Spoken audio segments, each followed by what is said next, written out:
আপনি কি এখনও প্রোফাইলে এরকম পুরনো স্টাইলে পিকচার রেখেছেন? এগুলো বাদ দিন। এখন থেকে আপনার প্রোফাইল পিকচার হবে নতুন রূপে। দেখুন, এরকম প্রোফাইল পিকচার যদি আপনি আপনার ফেসবুক প্রোফাইলে রাখেন, যেই দেখবে সে আপনাকে বলবে যে এই প্রোফাইল পিকচারটা কিভাবে তৈরি করেছেন। তো বন্ধুরা, এরকম প্রোফাইল পিকচার কিভাবে তৈরি করে আজকের এই ভিডিওতে আমি আপনাদেরকে প্র্যাকটিক্যাল দেখে দেবো। তো অবশ্যই বন্ধুরা, ভিডিওতে একটা লাইক দিয়ে এবং ভিডিওটা বেশি বেশি করে শেয়ার করে দিবেন। তো আমরা চলে যাবো আমাদের ভিডিওর মূল কাজে। তো আমরা প্রথমে যাব আমাদের যে প্লে স্টোর আছে, ফোনের প্লে স্টোরে যাব। যাওয়ার পর এখানে জেমিনি লিখে সার্চ করব। তো জেমিনি লিখে সার্চ করলে সবাই আমরা জেমিনি চিনি। তো এই যে জেমিনি, যাদের ইনস্টল করা নেই তারা ইনস্টল করে আপনারা নেবেন। একটি গুগল অ্যাকাউন্ট দিয়ে এটাকে আপনারা লগ ইন করবেন, করার পরে ওপেন করবেন। তো আমি আগেই গুগল অ্যাকাউন্ট দিয়ে রেখেছি। তো এখন আপনাদের মূল যে কাজটা সেটা হচ্ছে, এই যে এখানে দেখুন একটি প্লাস আইকন আছে, প্লাস আইকনের উপরে ক্লিক করে দিবেন।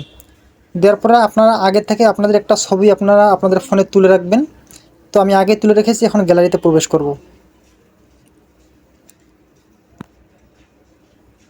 তো গ্যালারিতে যাওয়ার পর এখান থেকে আপনার ছবিটাকে আপনারা চুজ করে নেবেন। ছবির উপরে ক্লিক করে দিলাম, দেওয়ার পর নিচে অ্যাড অপশন আছে, অ্যাডে ক্লিক করে দিবেন।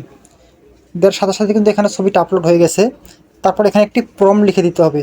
এই প্রম্পটটি আমি আমার ভিডিওর ডিসক্রিপশন বক্সে এবং কমেন্ট বক্সে দিয়ে দেবো, সেখান থেকে আপনারা কপি করে নেবেন। তো এখানে আমি আগেই করে রেখেছি, জাস্ট এখানে কপি করে দিলাম। দেওয়ার পরে এখানে আপনারা সব কিছু ঠিক থাকবে। আপনাদের যে মূল যে কাজটা সেটা আমি আপনাদেরকে দেখে দিচ্ছি। আপনাদের যে নাম,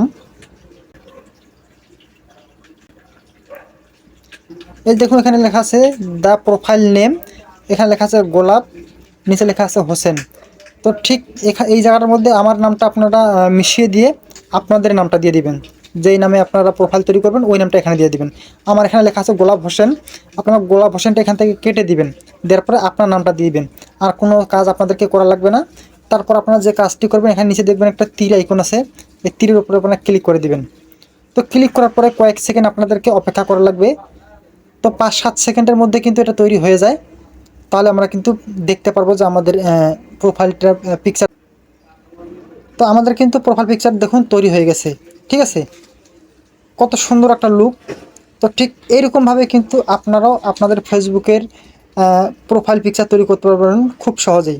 আর এরকম নতুন নতুন ভিডিও পেতে অবশ্যই আমাদের পেজটিকে ফলো দিয়ে রাখবেন এবং ইউটিউব চ্যানেলটিকে সাবস্ক্রাইব করে রাখবেন। ধন্যবাদ সবাইকে।